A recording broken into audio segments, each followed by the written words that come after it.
کانپتے ہاتھ اور وہ لرزتی زباں، کپ کپی اس کے ہونٹوں پہ طاری رہی۔ اس کے لہجے میں بھی ایک تزلزل سا تھا، شرم سے اس کی آنکھیں بھی نیچی رہیں۔ سرخ آرست مثل گلاب چمن، بے قراری تھی چہرے سے اس کے آیاں، پھر یہ لمحے بھی ہوں گے مقدر کہاں۔ اس کو کہنا تھا شاید بہت کچھ مجھے، جانے کیا سوچ کر لب پہ تالے رہے۔ خواب تھا یا حقیقت نہیں ہے خبر، تھا نگاہوں کا دھوکہ کے رنگی خیال۔ جو بھی تھا چند گھڑیوں میں ایسے لگا جیسے صدیوں سے ہم کو شناسائی تھی۔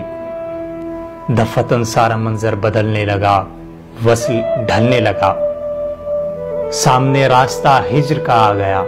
وقت رخصت زبانیں بھی یوں گنگ تھیں، اس کو بھی بولنے کی ہمت نہ تھی، لب ہلانے کا مجھ میں بھی آرا نہ تھا۔ بہکے بہکے سے جذبوں کی بہتات تھی، اس کی آنکھوں میں اشکوں کی برسات تھی۔ جو بھی تھا یہ بھی قسمت کی خیرات تھی، اتفاقاً یہ پہلی ملاقات تھی۔